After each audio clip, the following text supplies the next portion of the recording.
안녕하십니까? 패션 오구입니다. 이번 영상은 노후 걱정 안 하려면 퇴직 은퇴 전에 바꿔야 할 것들 6가지 준비했습니다. 첫 번째, 인생관을 바꿔라. 은퇴형으로. 예비 은퇴자들의 걱정. 은퇴란 아무리 대비해도 불행이 예정된 미래가 아닐까? 라고 생각하죠.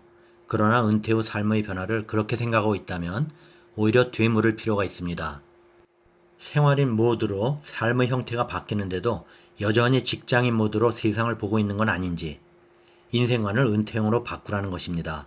즉 은퇴 후에 닥치는 현실을 직시하고 그에 맞춰 관점을 바꿔야 행복한 노후를 보낼 수 있다는 것이죠. 그렇다면 구체적으로 무엇을 알고 어떤 관점으로 바라봐야 하는 걸까요? 은퇴한 선배들의 가슴 절절한 후회담, 또 그들이 맞이한 뒤바뀐 일상, 그리고 통념을 깨뜨리는 그들만의 대처법 등을 꼼꼼히 분석하고 대처하라는 것입니다. 두 번째, 저축에 앞서 금전 감각을 바꿔라. 은퇴를 하게 되면 꼬박꼬박 들어오던 월급이 사라지고 한정된 자금으로 살아가게 되죠. 또 아무리 철저하게 대비해도 예측 불허의 사건 사고가 터지곤 해서 불안감을 느낄 수밖에 없죠. 그렇기에 저축도 중요하지만 그보다 돈에 대한 감각을 바꾸는 게 더 중요합니다. 금전 감각을 바꾸려면 우선 가진 자산이 얼마나 되는지 정확히 파악할 필요가 있습니다. 가장 좋은 방법은 은퇴 전부터 1년에 한 번씩 부부가 함께 노후 가계 재무회의를 하는 것입니다. 이때 노후 자산 계획의 문제점을 파악해 놓으면 대응책 또한 준비할 수 있게 되는 것이죠. 그 다음으로 가계 경제 상황에 맞춰 가족의 씀씀이 수준을 끌어내리는 것입니다. 쓰던 가락을 그대로 간다면 노후 빈곤은 필연적으로 닥치게 됩니다. 생활 규모를 다운사이징 하는 것이죠. 또 불필요한 물건과 가구들도 처분하는 웰다운을 하면 삶을 정리하는 효과도 얻을 수 있고요. 그 밖에 고가의 물건일수록 카드를 사용해서 충동구매하는 습관을 고치기도 하고 들어놓은 보험도 2, 3년에 한 번씩은 재정비해서 바꾸는 것, 리모델링 하는 것도 하나의 방법입니다. 금전 감각을 바꾸는 것 중요합니다. 셋째, 재취업 생각한다면 과거의 마음을 바꿔라. 어떤 은퇴자들은 재취업 시 젊은이들 못지않은 경력과 예전의 직함, 화려한 인맥을 과시하며 회사에 기여하겠다고 이력서를 써내곤 합니다. 하지만 아시는지요? 재취업 위험군 리스트 상위권에 대기업 임원이 들어있다는 것을. 오히려 재취업 시장에서는 눈부신 과거가 걸림돌이 된다는 뜻입니다. 실제 시장이 고령 취준생들에게 요구하는 것은 차별화된 됨됨이와 받아들임의 자세입니다. 구체적으로 무엇을 말하는 것일까요? 첫째는 인간관계 구축력입니다. 그래야 나이가 많아도 조직에 잘 융화되고 나이 어린 상사와도 부딪히지 않기 때문입니다. 둘째는 나이를 변명이나 구실로 삼지 않는 것입니다. 작년의 재취업자들이 종종 저지르는 실수가 자신에게 주어진 일이 내키지 않을 때, 상대방 태도가 마음에 들지 않을 때 내가 이 나이에 라고 푸념한다는 것입니다. 이왕 눈높이를 낮췄다면 일은 일이라는 자세로 체면을 따지지 말아야 합니다. 셋째, 항상 감사하는 자세로 임해야 합니다. 나이가 들어서도 계속해서 일할 수 있다는 것은 결국 동료와 가족 등 주위 사람들 도움 덕분입니다. 항상 감사하는 자세로 새로운 업무에도 의욕을 보인다면 함께하는 사람들은 그에게 인간적인 매력을 느끼게 됩니다. 네 번째, 직장연, 혈연 관계를 바꿔라. 평생 한 회사만 다녔다 하더라도 직장 내 인간관계인 직장연은 대부분 은퇴와 동시에 끊기게 마련입니다. 하지만 노후에는 무엇보다 인간관계가 인생의 버팀목이 되어주는 법입니다. 그렇기에 관계의 공백을 없애기 위해서 제3의 인간관계를 마련해야 합니다. 첫째로 추천하는 방법은 바로 지역 무대 대비입니다.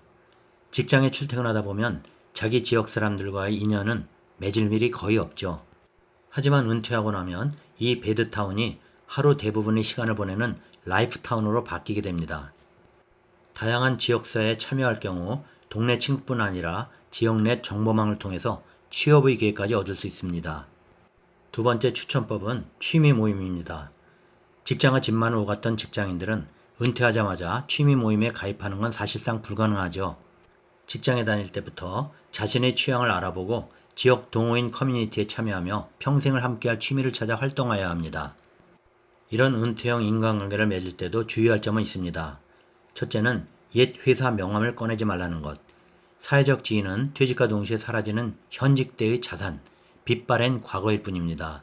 왕년의 내가를 운운하며 직함을 과시하면 오히려 위화감만 조성할 뿐이죠. 둘째로, 의외로 너무 가깝거나 친밀한 관계도 금물이라는 것이죠. 이해관계를 맺거나 필요 이상의 호의를 베풀지 말고 얕으면서도 담백한 관계를 유지해야 그 관계가 오래갑니다. 다섯째, 바쁘게 지내왔던 시간 개념을 바꿔라. 은퇴 후에 느끼는 감정을 이렇게 표현하죠. 무인도에 혼자 남겨진 기분. 이라면 어떤지 아실까요?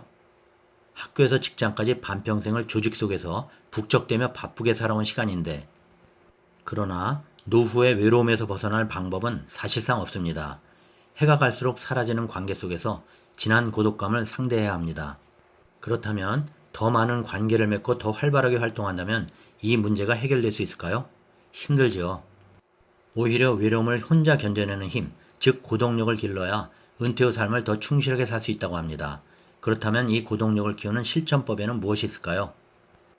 예를 들면 첫째, 혼밥. 직장 다닐 때 혼자 밥 먹는다. 상상해 보셨나요? 은퇴 후 혼밥 적응 못해서 매번 점심 약속 잡느라 스트레스 받는 분들 종종 볼 수 있습니다. 둘째, 나홀로 여행을 떠나보는 것. 여행지에서 시간을 혼자 보내면 자신의 인생을 깊게 뒤돌아보고 자신의 진짜 모습을 알 수 있다고 합니다. 이러한 자아성찰이 고독력과 인간의 성숙도를 높여준다고 합니다. 여행이 어렵다면 카페나 전시회, 공연을 혼자 관람하는 것도 좋은 방법입니다. 여기서 포인트는 익숙한 공간이 아니라 일상에서 멀리 떨어진 낯선 공간이어야 한다는 것입니다. 그래야 자신을 진지하게 들여다볼 수 있는 것이죠. 세 번째 방법은 자서전을 쓰는 것.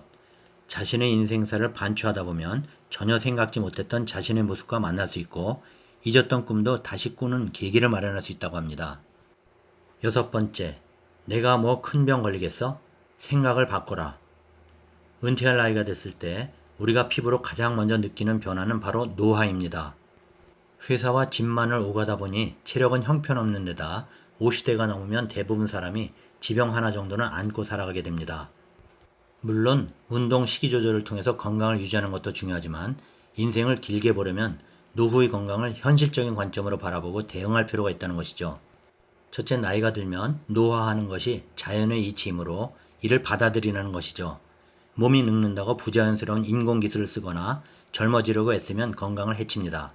오히려 나이 들물 능동적으로 수용한 사람이 더 건강하게 장수한다는 연구 결과도 있습니다.